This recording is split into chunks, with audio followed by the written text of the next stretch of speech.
Welcome everyone to episode 22 of the Circle Back podcast, the show where two great friends get together and just talk about video games. I'm Dan LaMarca, and as always, I'm joined by Dan Dufrenoy. Hello. And Dan, we're going to kick it off like we always do. What you been playing? Okay, well, last week you mentioned a little game called Minute. I did. And I happened to pick it up in a minute, and I played it in a minute, and it was fantastic. I'm glad you enjoyed. It was really, really good. Good.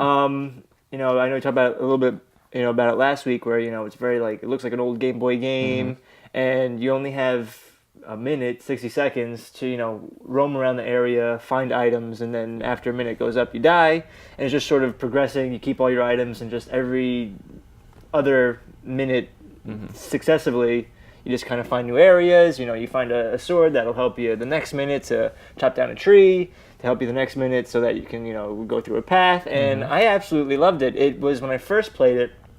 When you first told me about it last week. I wasn't too into it. I wasn't too crazy about it. I liked the art style. It was cool to be thrown back to an old Game Boy game, and it was also cool, the premise. But I don't think I really was I don't think I appreciated it as much. I was kind of oh, this is a cool little game, awesome.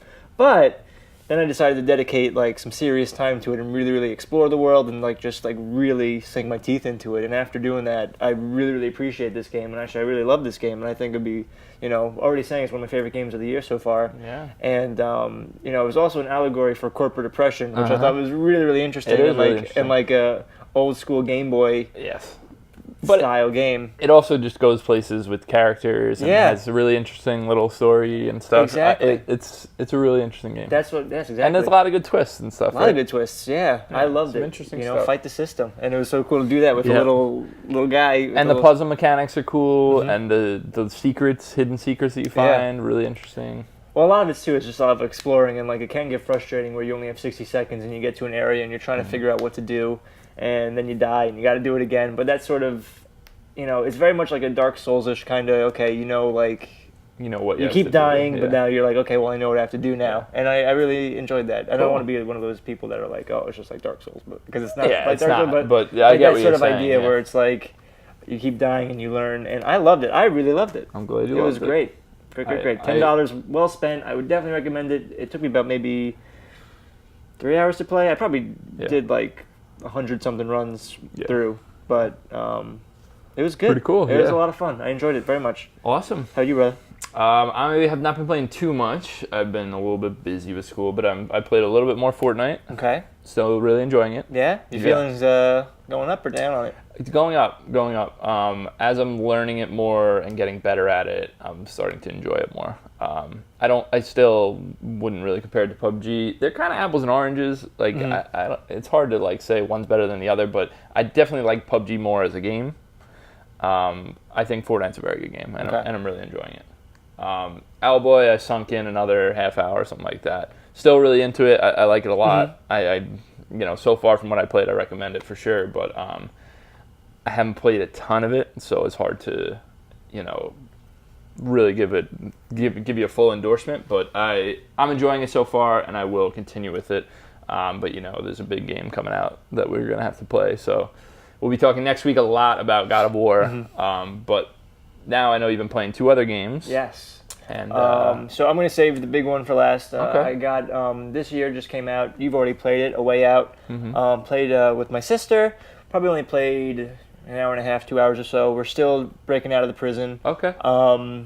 But exactly like, you were saying, it is such a cool mechanic, and it's actually a lot of fun playing with someone else. I wonder what it would be like playing with someone online. Me and my sister, we sit on the couch right next to each other when we play it. I wonder what it would be like to do it online, because there's one part where, you're trying to break a hatch behind a toilet so you can escape from prison. It's a prison break game. And you're trying to break out, through the back of the toilet, but a guard keeps walking, so one of you has to look out. So it's so much easier when you're sitting on the couch with a person and being what do you see? Tell me what you see. As opposed to, I wonder what it's like online, where you're not with the person and they're you gotta guess when they're gonna tell you or stall so that you know when to break through. But it's a lot of fun. I like that sort of. That's why I totally would recommend it. I like the mechanic. It's a very cool co-op experience. But you're absolutely right. The voice acting in the story is no bueno. I talked about before. There's this one scene where one of the guys, his name is Vincent. It's like visitation day, and his wife, who's pregnant, doesn't show up. And, he's on the phone with her, like, why didn't you come visit me? And she's just like, I don't want a father who's in jail. Like, just like this whole, like, thing. And you're just like, oh my goodness. Like, this has been, first off, it's been done 100 times. And this isn't even done well. The game is trope after trope after trope. But it doesn't even do that well. It's not even like. No, it doesn't. Like, Until Dawn was trope after trope. But, like, but it was, did it on fresh. purpose. Yeah. This thinks it's something really special, and it's not. But there's two things. One, you're right about the co-op mechanic. It's super interesting. There's not a game out there like this. It's a very unique thing. But the other thing is, you kind of have to laugh along with it sometimes in order to have fun. Sure, you know? Yeah, exactly. So if you're gonna look at it, it would be like, oh, yeah, I wish this was high art. Like, then you're not gonna have any fun. No, yeah. But there's somewhere in between where you can look at it and say, this is really bad. So I'm not gonna give it a pass, but at least I'm gonna try to have a little fun with it. So way out. I'm sure I'll be. Next time you might get to play it, I'll be regaling you of my experience with it. Here's what I want to ask you. When you were pulling out the toilets, why are there no pipes? Where does the poop go? Oh my God, you're right. Think about that.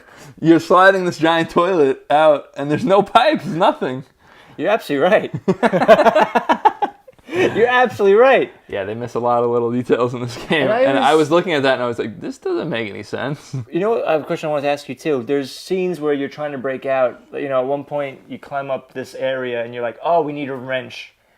And you're like, oh, looks like we got to go back down again. And then you go to this other scene where like you're trying to steal a wrench. Is that all like done like flashbacks, or like do you think they just like tried to break out like 7 times and they just keep having to like go back and redo it? Absolutely, is that they it? kept going back. Absolutely.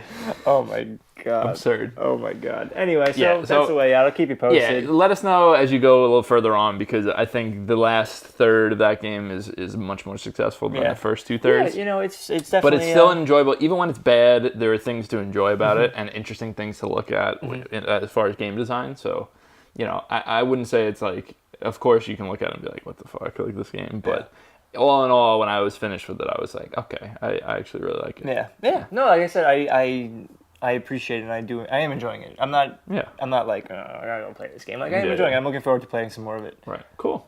But yeah, I want to hear about this guy. Guys, I beat Bloodborne. Hey! I beat Bloodborne. Last time we talked, I forget what we talked about. I think I was up to Rom. Yeah, we talked about Rom last time. And I just like plowed through it. I just there. it was really hard. I was in Yargul Unseen Village, and I was having such a hard time so I was just like, I'm just gonna grind to like level 90. I'm just gonna like dedicate like the next like day and just like I had nothing else to do. So I'm just gonna grind. I got to like level 90, so everything was like super easier. Yeah.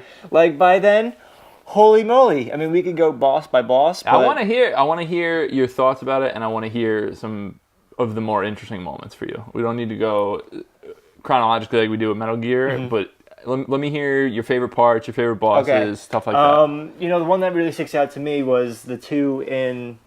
So, right after you go to Yargul Unseen Village, after you beat Ram, or Yargul Unseen Village, you fight like the one Unborn or whatever, or something, and then you were right. You go into this area. It's like the Nightmare of Mensis or something like that, and you're walking, and you just get like shot and you don't even know how. Super frustrating. Crazy. Super right? frustrating. Hard to figure out like what the hell you're doing. There are 2 bosses in that whole area. One is the Nightmare. No, the Mikolash, the host of Nightmare, or whatever. Yes. With the cage. With the cage around his head. And for those of you that have played, he's a super easy boss to fight, but he's just super annoying. Because he runs through different doors, He keeps right? running away from you. He'll jump through like mirrors and you just got to keep following him and chasing him. Yeah. But interesting lore stuff that I kind of wanted to address is that he's always talking about something about, the child being Kaz or something like that, or Cosmos or something like that. And then you kill him, and he mentions something along the lines of, oh crap, now I'm going to forget everything. Mm-hmm. And I didn't think much of it when he said that, but when we talk about the ending, I want to bring what he said back up. So I just wanted to address that right now. Then you fight Murgo. Murgo's wet nurse. Yes. I also want to bring this up, too, because I looked up some lore stuff afterwards. really weird. Before you fight the wet nurse, who is actually like super intimidating with like all the claws and Yeah. stuff like that, but It's actually, just a bunch of knives. but like, actually not going that in. hard to fight if you just kind of like be able to maneuver yourself. She can be hard because she does a lot of damage. Yeah, yeah, yeah. But if you can stay away, And she's just not kind of that get tough, around. yeah. But again, I'm bringing this up now because I want to talk about it after we bring up the endings. So right before that fight, there's a woman standing there before you go into the fight. Yeah. She's like a zombie, and she has like a wedding dress, and she has like her abdomen is like all bloodied Yeah. or whatever. Yeah. And the entire level, you're hearing a baby cry, and there's a baby like carriage where the boss is. I'm Yeah. assuming it's her baby. I don't know who she is. Well, yeah. Okay. Lore, we'll talk more, but I just want to address that now. So you defeat the wet nurse, and you get an umbilical cord, and A third of an umbilical cord. Right? right. And I'm going to be honest with you. A buddy of mine said, make sure you get all those umbilical cords and use them before you beat the game. So so I did that. So I did that. I assumed I got into Isefka's clinic, and she was like doubled over in pain, and she was like, I feel something, and I was just like, oh, you probably have another umbilical cord. So I killed her, and I got the umbilical cord. The saddest part of the game, and I promised myself that like I wouldn't feel bad about this, but like I really, really do. I went to a cathedral ward, because I always go to a cathedral ward to make sure my friends are doing okay, and I was like, oh, last time I talked to Ariana, she like had like stomach like pain. I was like, I wonder if she has like one of the baby's 2 umbilical cords. And you go back and you see like the blood stains like leading to the sewer. So I went to go talk to her, and she was like so depressed. And I was like, oh, like I hope she's okay. And I see the demon baby, so I killed the demon baby, but I accidentally killed Ariana too. Like I didn't mean to. Oh no. Like I didn't mean to. I took my axe and I tried to get the baby, but I guess my axe was too long and it hit her too. Like it broke my heart, and Unbelievable. I tried to like restart the game. I No, turned the game can't- off. I can't tried do to that close up, in but I these couldn't. games. Can't do that in Souls games. I couldn't do that, and No. I feel really, really, really, really, really, really, really, really, really bad about it. Alright. I didn't mean to kill Ariana. happens. I promise. But anyway, so I ate the umbilical cords, right? So you fight Murgo's wet nurse. The nightmare is slain, whatever. You go back to the hunter's dream, and everything is on fire. Yeah. And the doll says, Garamond's waiting for you. How cool are the visuals throughout this, though? Isn't it just amazing? Dude, That's so what good. this game does so right. So good. When you go to that place and it's just on fire, and you're like, what the fuck is going on? So good. So she's like, Garamond's waiting for you. So you go. Garamond's sitting in his wheelchair, and he goes, all right, like, you've done your job well. Like, I'll let the nightmare end. Submit your life, and this whole nightmare will be over. And you can accept. You can say, okay, kill me, and the game can end that way. I said, no way, Jose. I'm the hunter. I'm going to fight you. So I fought him. Super tough. It took me like 15 tries, but eventually you learn how to like parry him and like just, when he's about to attack, shoot him and you get him down. Yeah. Beat him. Then you look at the moon. After you kill him, you look at like the blood moon. There's this huge like, he looked like Carnage from like Spider-Man, like this huge like weird guy. He's called Moon Presence. He comes down, he pulls you close, and he like gets repelled, and you got to fight him. You beat him, and this is the ending I got. This is what's considered the true ending. This is what's considered when This you is if you ate all 3. ate all 3 umbilical cords, and this is what people consider the good ending, the true ending. So, the doll walks over and picks up this baby squid-looking thing and goes, "Ah, good hunter," and the game's over. Yep. And that's the good ending. Uh-huh. You turn into a squid. That's right. So looking at the trophy, it says like, oh, like you're the next great one. You bring humanity into its next childhood. So I guess that's a good thing. But I guess you turn into the next moon presence. Yeah. But like, do you make things better for people? That's the idea. We'll see. I mean, who the hell knows what happened? Because but the idea is you're the savior, right? That's the whole point. Because there are 2 other endings. Yes. One, You looked them up? Yeah, I was like, one if you don't fight. Well, one if you do fight Garamond, but not the moon presence. You don't need the umbilical cords. The reason the moon presence was repelled was because you had the umbilical cord inside you. But if you don't, the moon presence kind of takes you in, and then it ends where you're in the wheelchair, you're the next Garamond, waiting for the next hunter, next savior. So that ending's kind of crappy. Not gonna lie though, I think what was the worst ending actually is probably like the nicest ending. So when you refuse Garamond and you say, all right, Garamond, forget it, like kill me, like fine, kill me. I just want this nightmare to be over. Garamond, really, really cool cinematic where like his scythe goes up in the moon and he kills you, chops your head off. But then there you are laying in Yharnam, You wake up from the dream, right? And Yharnam turns like beautiful. Like the sky's beautiful. It's all clear and beautiful as day. And then the doll just looks at the tombstone of you in the hunter's dream and says, may you find your worth in the waking world. And that's how it ends. But that seems like that's like the nicest ending. Yeah, well, the idea, and again, this is all very convoluted, so there's no right or wrong answers. But from what I know, the idea is if you get killed, so you were the nightmare, you brought upon the blood moon and everything, right? So when you get slain, you go back, your nightmare's over, and I'm back into the real world. So it's either you're sacrificing yourself to help the nightmare world by becoming the squid, or you understand what I'm saying? You're kind of putting yourself in there to help the future of that, or you're like, just take me out of it. I want to go back to the good world that I like. It's like the coward's way out. So in a way, it's all been like a dream, pretty much. Yeah, of course, yeah. It was all a dream. But the way we say dream, it's like this is a real world. It's just you can come out of it. You know what I mean? People can come out of this world. Gotcha. And so go into the the real reason why world. the squid ending is the best is because he can kind of like... Because you're actually helping the future of this nightmare world. Okay, That's the idea. Okay. I don't know. Gotcha. Again, this is crazy, stupid, ridiculous stuff. Yeah. But the real thing that I like about the story in this game is the tone and the symbolism, like all the crazy, gross, like all the blood stuff and like the pregnancy and like menstruation, like everything. It's like nasty, but it's really interesting. Yeah. Whereas like the actual story is kind of like, all right. Well, that's the thing too. I think what's so interesting about this game specifically, and why it kept me coming back, was like you said, the story. It's hard to piece together a story, but like the environments and the enemies and the bosses and seriously, just the environments alone tell a story. Yeah. And you don't know what happened there, but it's an interesting enough... So, here's a question for you. Do you remember where you fought, like, the mushroom people? The boss? It was, like, a bunch of little mushroom guys, and they're all one health bar? I can't remember that. I don't know. Maybe they're not mushroom people, but it's like a group of small guys. It's like 30 of them, and they come out little by little. You don't know? No. So maybe I missed it? There's a boss called Ebritas or something that's like the hardest boss in the game, but it's in that area where you fight these mushroom people. I'm drawing a blank. Let me look it up quick. But the... maybe I didn't fight them, though. Well, you definitely fought them because you have to fight them, I believe. But, yeah, thinking of the... Did you fight Amygdala? No. You didn't fight Amygdala? No. I mean, I saw those guys hanging on the... But you didn't do the boss fight with No. Amygdala? That's where you get taken. Once your health bar is big enough, you walk into one of their hands, the one right outside the cathedral. Oh, no way. And you won't die in one shot.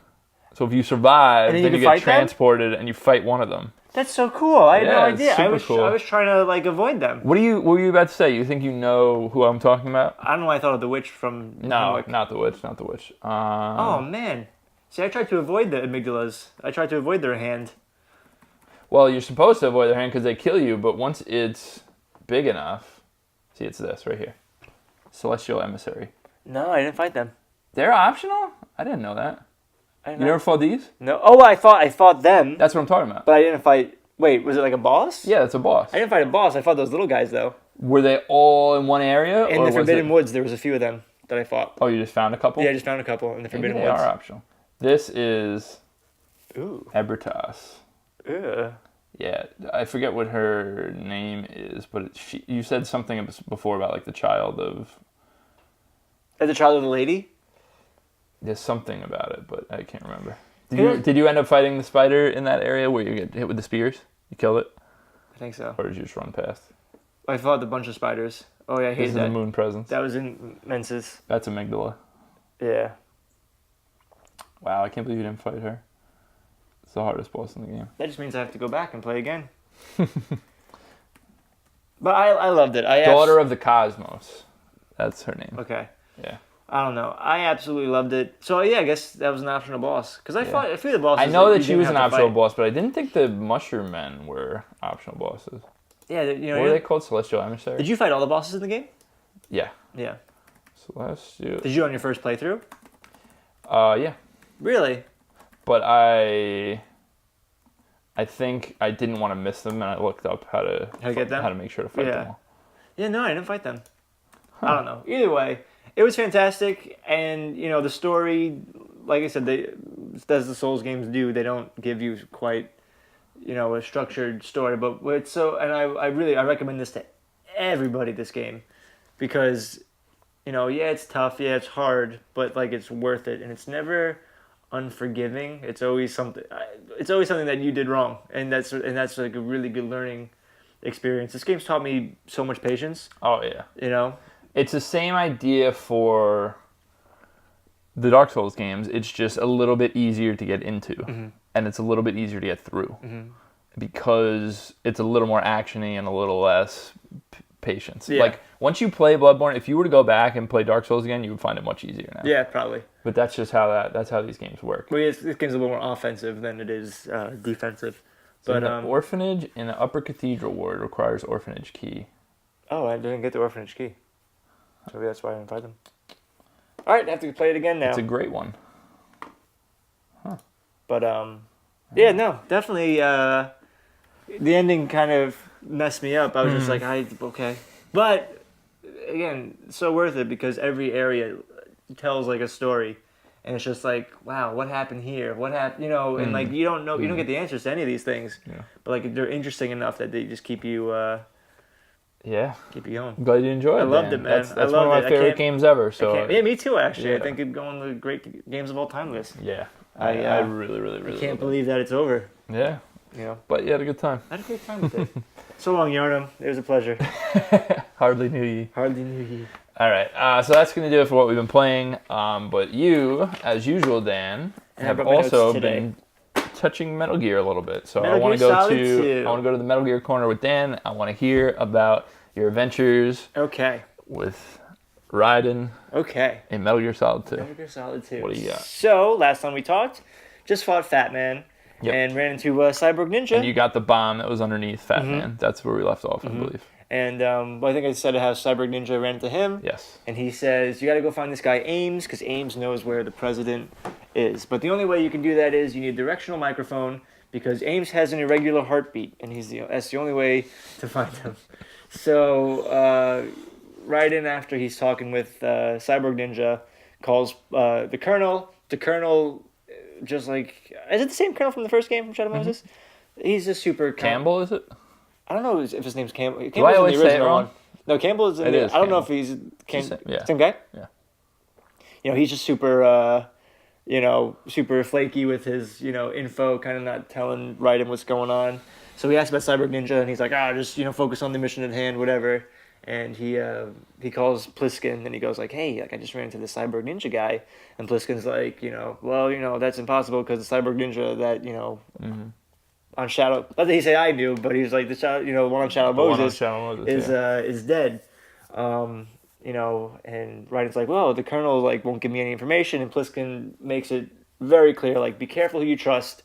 You really can't trust anybody. If we learn anything from the first game, everybody was on it except Solid Snake. I feel like it might be the same thing for Raiden. He's a rookie, and I'm assuming everything's gonna get to the point where everybody's just kind of using him for their the government, the terrorists, the Colonel, everybody's just using him. He's kind of just a ploy, and I think that's the whole message of the Metal Gear games as a whole. Question authority, fight the system. Anyway. So you have to go find Ames, and the only way to go down is you get like the uniform that the terrorists are wearing. You have to wear that. You have to find the correct gun because you have to go to an area where they scan you. So that's a pain in the butt. That's one of my least favorite things in video games is to have to I don't mind backtracking when it takes me to a new area, but I hate when I'm in an area and then I gotta backtrack to just get back to that area. And that Metal Gear, it did it in the first one, and it certainly does it all the time. Forward. And that's fine. Like if it's a Castlevania or Super Metroid, where it's just like, oh, I got this gun that can get me to a new location. I hate when I'm in an area and I gotta go back and then come back to that area. But whatever, Kojima, I still love you. Anyway, you go to this area, right? And there's guards patrolling an area, and the only way to get into where the hostages are being kept is there's like a retinal scanner. So this was a cool mechanic. You have to hide behind one of the terrorists and you have to put him in a chokehold and bring him over, and you use his eyeball to get into the area. So finally, you're in the area and there's a bunch of hostages, and the colonel warns you. The colonel says, hey, there's other guards like patrolling the area. Use your directional microphone to find him. He has an irregular heartbeat, but if you whisper or like spend too long with Ames or with other people that aren't Ames, the security is going to heighten. They might catch on, so you got to go around to everybody. It was actually really tough because it's PlayStation 2 graphics, so everybody kind of looks the same. So like you're just like going around and you're trying to listen to the directional thing, and it's tough because you hear like, one person you hear like boom, boom, boom, boom, boom, boom, boom, boom. You're like, oh, well that sounds like that could be irregular. Then you go to the next person, it's the same freaking thing. The boom, boom. Boom, boom, boom, boom. And like it's just so tough. So I legit just went to everybody and just like was just went like over, yeah, I was just like, hey, are you Ames? But what was so weird is like every time like it's not Ames, they like pee themselves and it's just like psst, it's like steaming. And I'm just like what the hell is going on? It came on crack. That's funny, dude. Anyway. Oh, and one hostage tripped me, which is actually kind of funny. I was walking, one hostage put his leg out, and he tripped me. And then some reason when you trip, your outfit goes away, and you gotta like re-get your outfit on. Anyway, so you actually end up finding Ames. He's got like a mullet kind of thing, and you kind of talk to him, and Ames is like, okay, yeah, I know where the president is. I forget he's on Shell 2, first floor or something like that. Like find him there, and he's like, great, like, is everybody doing okay here? I hear there's hostage deaths or whatever. And Ames is like, what are you talking about? Nobody's been killed. Like, no hostages have been killed. And before, you were told, like, I believe it was the colonel saying, like, you got to get on this because, like, hostages are, dying. So it's just sort of, like, hits the point, like, oh, like, can I trust? Who can you trust? Yeah. So you also find out from Ames that Big Shell, the whole tanker, was actually used to house Metal Gear, which is, I believe Big Shell was a government, like, funded project, which means that it's not that the terrorists are even after Metal Gear, the government as well as after Metal, again, everybody's got skeletons in their closet. You don't know who you can trust. Anyway, then this gets really, really cool. So you're with Ames, and there's, like, a mirror, and Revolver Ocelot shows up, Olga shows up, and this guy called Snake shows up. And Ames is like, yeah, like, I think Solid Snake is dead, but this guy here is calling himself Snake. So you got to use a microphone and try to, hear what they're saying. You find out from Snake, Ocelot, and Olga that they're trying to keep the president alive, that they need to keep the president alive because he's the only one that can actually activate Metal Gear. I forget what it's called. He has this thing called the Black Case, which actually launches it. Yeah. President's the only one that can... it's the football, right?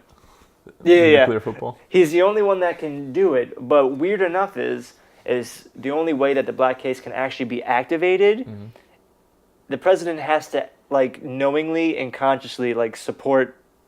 I don't know how they test this, but he has to actually, like, be willing to do it. So it's like not like they can force him and be like, give us the codes or whatever. Right. He has to be like, oh yeah, I'm so in on this, like, here you go. Which means that the president is in on this and the whole Metal Gear thing. So that's bad because that means it's not great. That means that the president is cooperating with terrorists.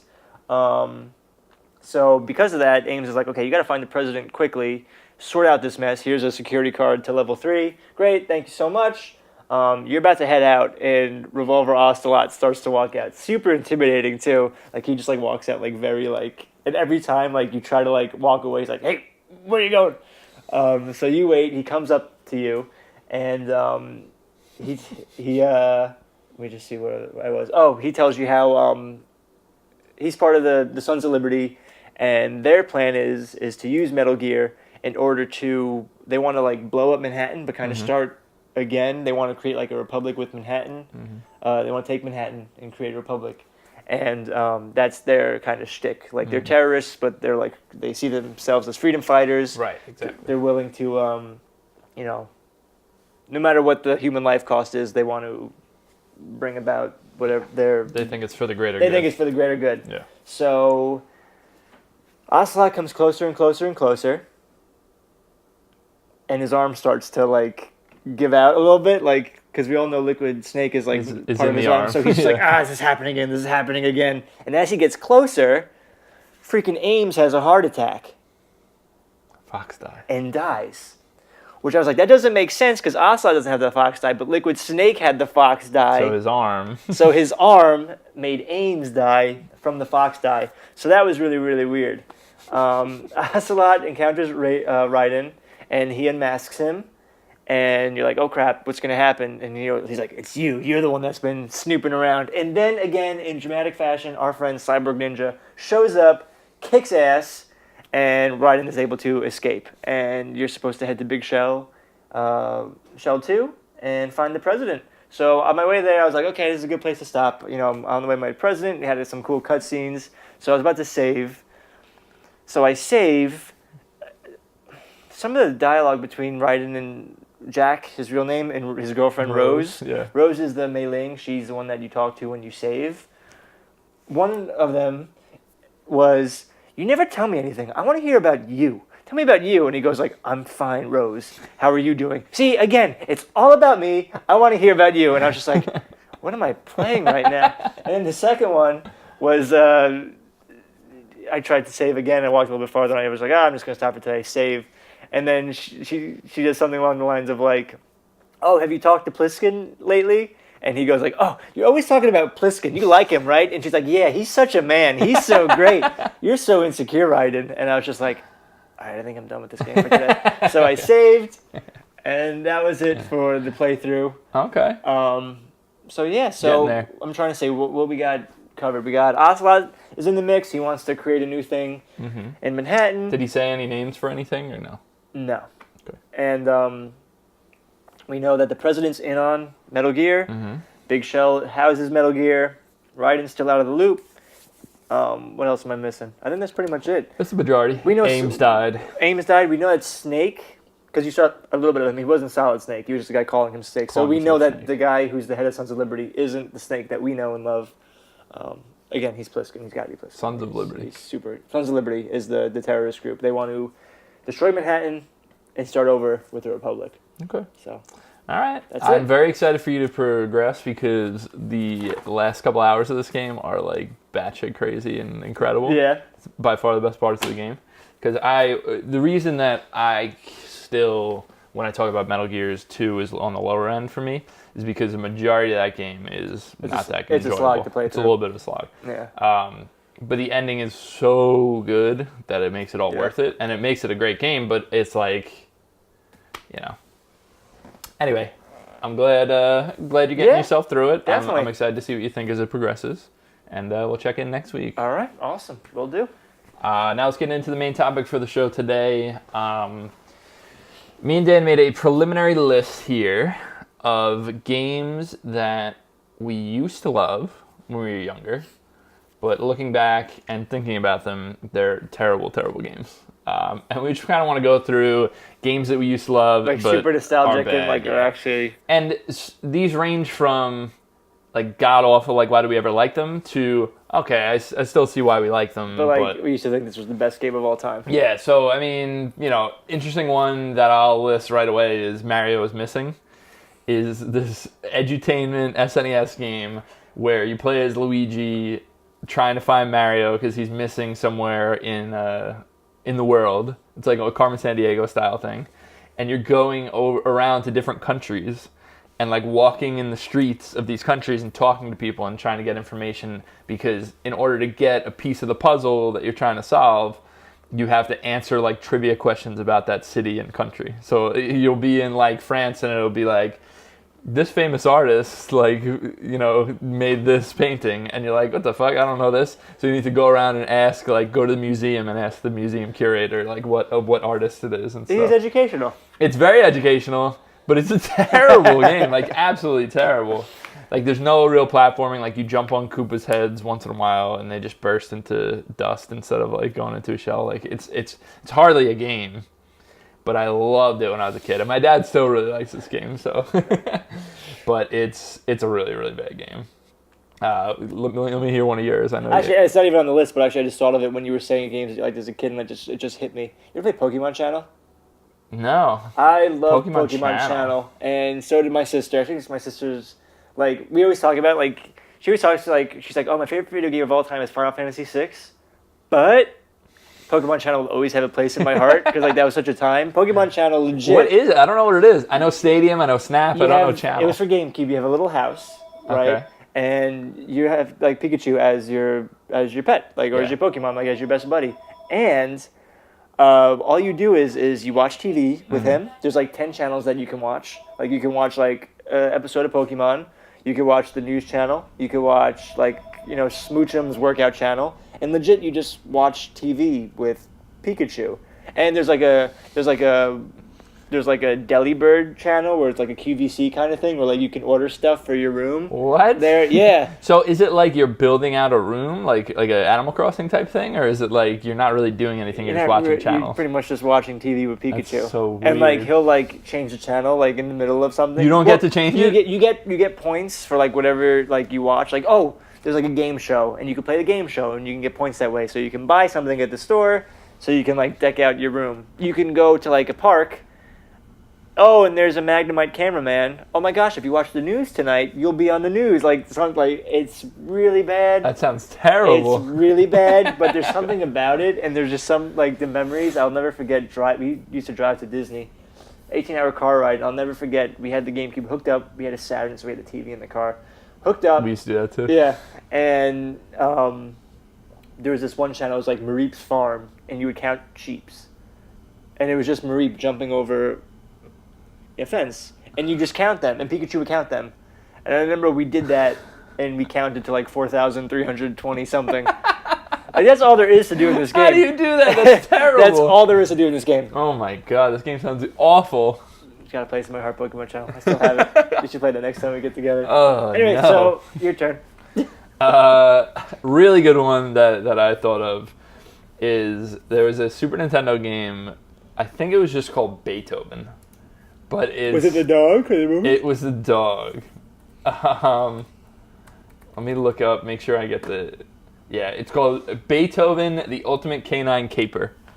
And it is one of, if not the absolute worst game ever. It's a 2D side-scroller, like a platformer, where you play as this dog, Beethoven. And you literally, like, there's like kids on skateboards that are the enemies, and they'll like come over and do tricks and like hit the dog. They'll be like, oh. And you have this little puppy that you have to like shepherd along. It's like this was back in the day when, you know how there was the 3D platformer where everything's a 3D platformer? Back in the day, everything was a 2D side-scrolling platformer. You know, like all the Disney games, like everything like that. Yeah.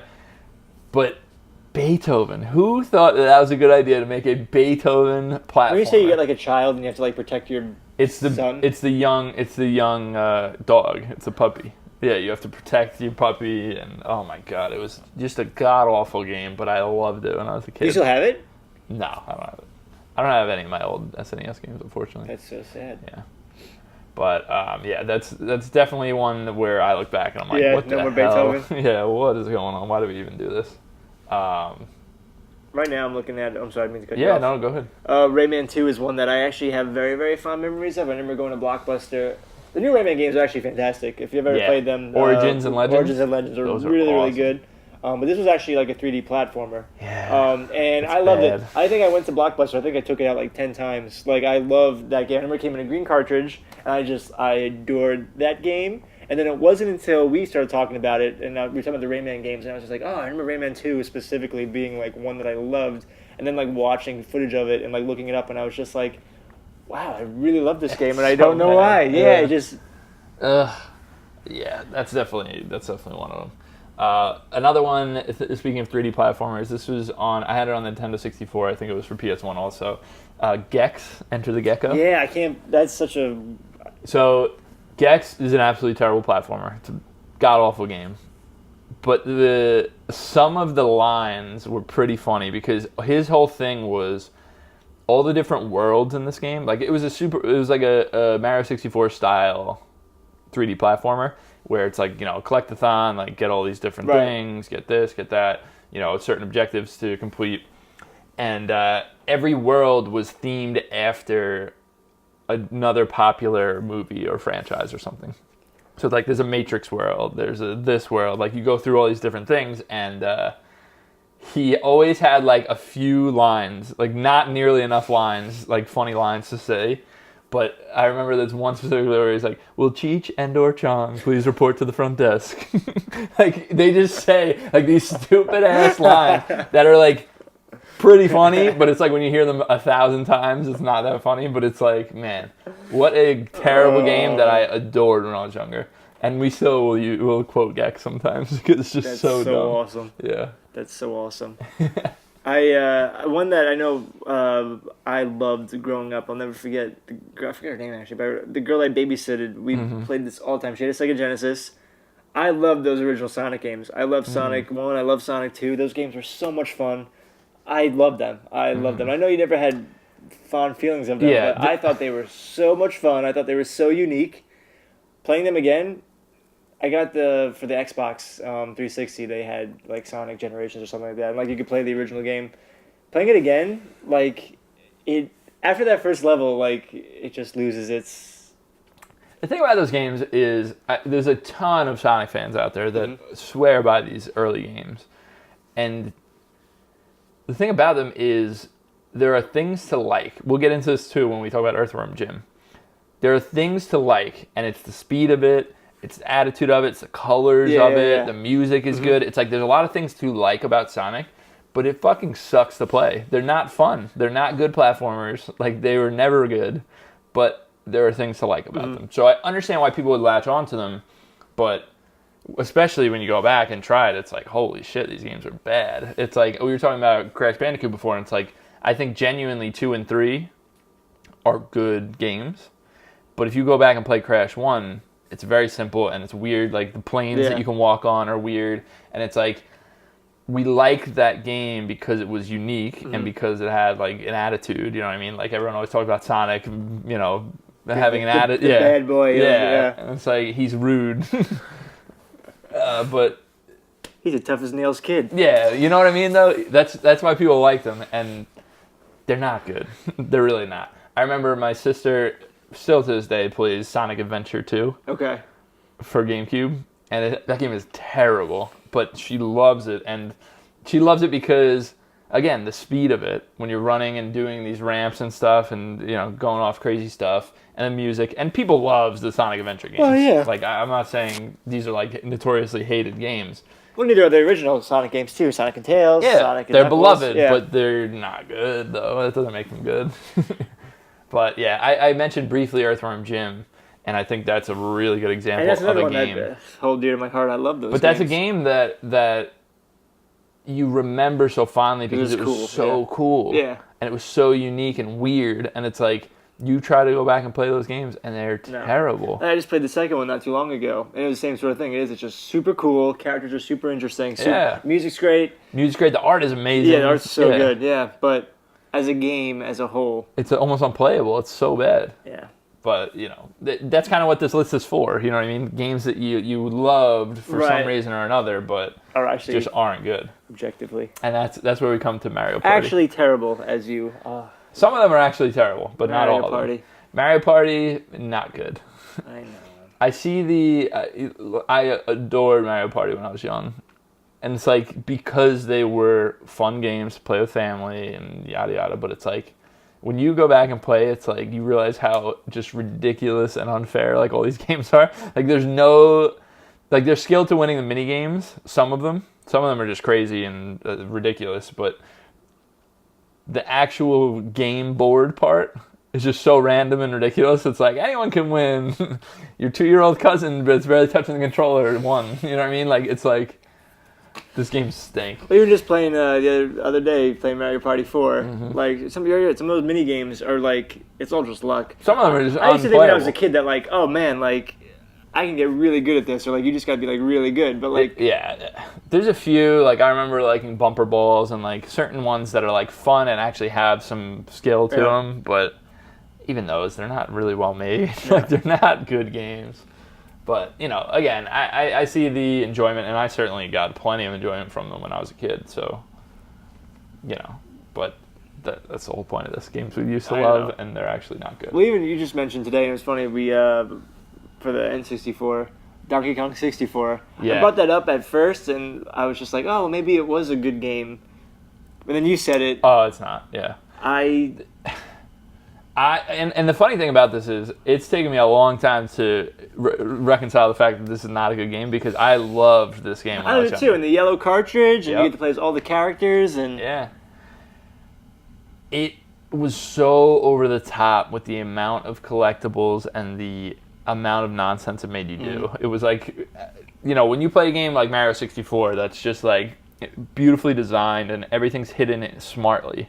And then you play, or even Banjo-Kazooie, it's like there's a lot of interesting mechanics in those games. Where Donkey Kong 64 is like, just running around jumping, and there's so many bananas to get, there's coins to get, there's this to get. Like, it's just like, holy shit, this game sucks. But for a long, long time, I really, really like that game. And it definitely can scratch that itch for somebody that wants a 3D platformer. Like, it's not all bad. It's just like, when you compare it to its like Mario field, 64, and but that's what I'm saying. When you compare it to those types of games, which is really what it was going for, it's just so bad. No. But yeah, speaking of N64 games that are terrible, I mentioned this on another episode at some point. I forget when, but there's a game called Mischief Makers. You did. I remember the little mushroom-looking guys, right?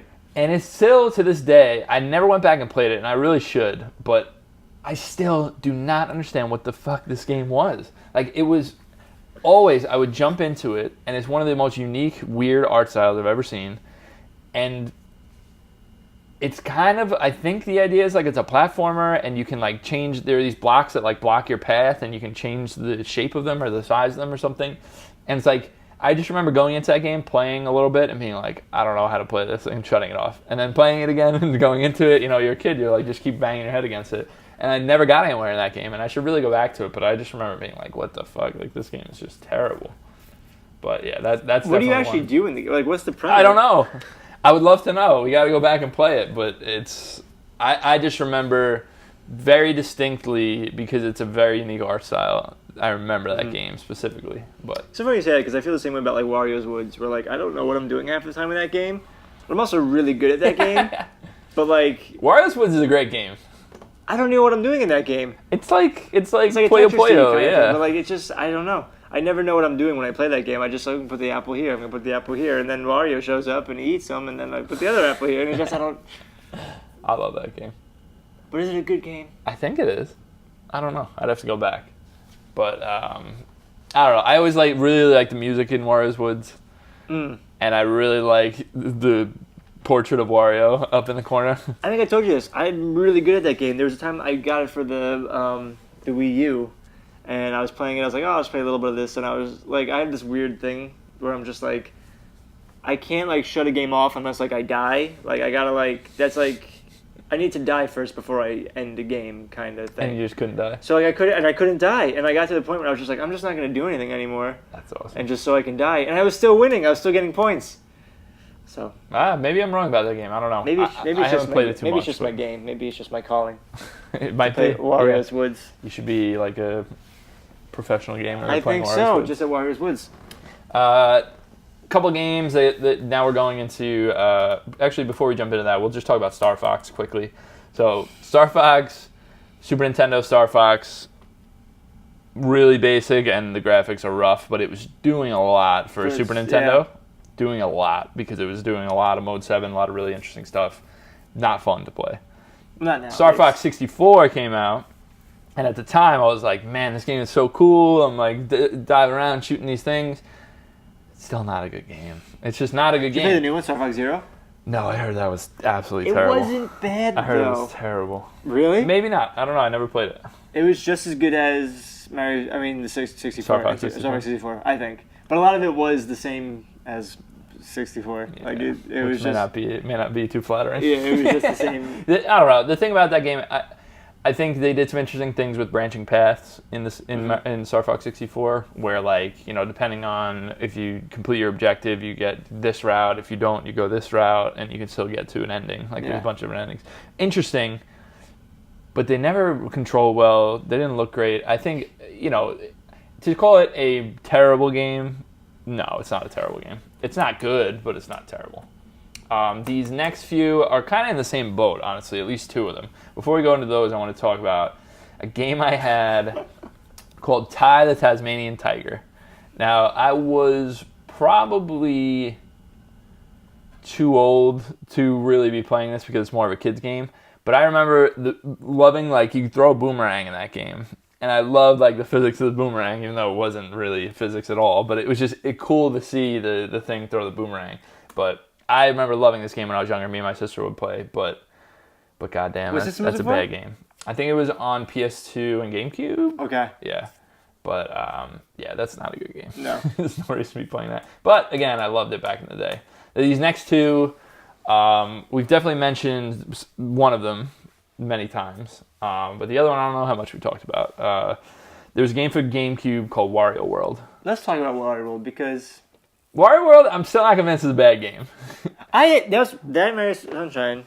Yes. Were the first games I ever got, and Mario Party 4 were the first games I got for the GameCube. But those two games, Mario Sunshine and Wario World, those are the two that we're talking about. Mm-hmm. They're kind of in the same boat where I wouldn't call either of them terrible. Mm-hmm. I would call Sunshine bad compared to other Mario games. Right, for Mario standards. I would call Wario World interesting because it was kind of unique. It took... So, a lot of aspects of that game. So, it's kind of trying to be... like an open worldy kind of game, like Sunshine almost, but it has a lot of like 2D elements, right? Like when you're climbing up the ladder and like doing stuff, like you're in a 2D plane. I remember being in a 2D plane a lot in that game, but I don't know. I don't think that game was so bad. I don't think so either, but it's just like I love that game so much. There's just really what you just go around is you're collecting these jewels and you just go around and like you punch enemies and then you throw them. You open up chests, climb, punch enemies, throw them. And, like, there's probably, like, 5 different worlds or whatever. Yeah. I remember there's that main hub. That main hub where, like, you run to the different... It's almost like Crash. But, yes, exactly. Yeah. And you go to different areas. And I remember loving it. Like, I really, really loved that game. But I think... It's not good. I think the reason why I put it on this list is because, like, I loved it so much. Mm-hmm. And, like, I've played so many games...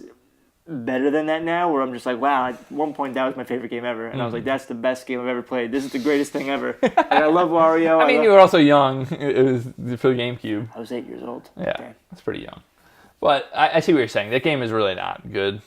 So I could understand it being on here. Super Mario Sunshine also, I mean... I loved Mario Sunshine when it first came out. Yeah, me too. The first 3 levels I thought were... Me too. And there's still things to like about it, but when you go back and play and you see how frustrating some of these levels are, and how ridiculous some of the challenges are, it's like, that game can be really rough. And the ending just ruins it, I think. It's so bad. It's just that really ending is bad. So bad. It's really bad. But the thing for me about Sunshine is, when they gave you these, whenever you went into, like, the secret areas or whatever, and they took away your flood, remember these? Those were the best. The platformers, those were the best. But isn't that a problem? When your whole mechanic... is this stupid backpack thing where you float and hover and spray water, but everyone loves the part where you don't have it. Like that's when you know your game is not a good game. When the main mechanic is taken away and everyone says that's their favorite part. Because you know what it felt like? Mario 64. Exactly, yeah. And those are the best part where you can like bounce off walls. Yeah, it was awesome. Jump. Yeah. But that's what frustrates me about Sunshine is like, okay, I understand you want to make something new, you want to try something interesting, like whatever. But when you have a game that is so purely good like that, and you're gonna add in all the bullshit, it's like, come on. And a lot of the shines in that are like ridiculous. There's one where you're on a roller coaster and you have to shoot these balloons. Mm-hmm. I remember that one, yeah. But it's like, that's not fun. Like, let us play the game. Or the worst is the one where there's like the beach level where there's like the goop all over the beach and you only have like a minute clean it up to in like the time. Clean it all up. I'm like, it's just annoying. Yeah. Like, that's just... But that's the kind of the MO of that game, is it didn't know when it was annoying and when it was fun, you know? It's like, I don't know. That game, by far the worst Mario game, but... When we did our Mario list, was it the worst Mario game? I think Mario Land 2 or something was like the worst. Yeah, I mean, you know, when you get down to it with all of them, but I don't know. For me... Mario's Missing? The worst Mario game of all time? I don't know if you can even call that a Mario game. That's not a platformer. But yeah, that's the list we made up. I'm sure there's tons more too. There are absolutely a ton more. I remember playing the game of life on PlayStation 1, where it's just a virtual board game. Oh, I had that. I have Monopoly for SNES. Yes. Fun games. They were good. It's just like, you really need this. Let's Like, go play the board game. it's just so many like Yeah. extra steps in order to just play the video game version of it. But I remember in Life on PS1, I think it was, they had, you know how at Mario Party, like, there's iconic like things that they say where it's like Yashi, you know, like in Life they would always say buy a house. Like they'd always say it twice back to back, and it's like, fuck, this game is so bad, but I loved it when I was a kid. Those were the days. But we've always been board game people, so I enjoyed that game of life. I mean, isn't life just a game anyway? You know, like every day is like playing the game of life. On that note. Well, on that note, we're going to end this episode. Thank you all for watching. Thank you, Shelby White, as always, Shelby. our producer. You're the man. And you can catch us every Monday, 9 a.m., circlebackgaming.com, or on YouTube. So, with that, see you next week. Adios, amigos.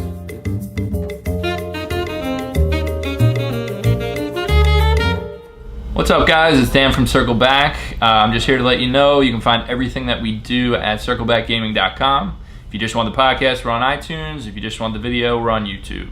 So catch us either place. Thanks.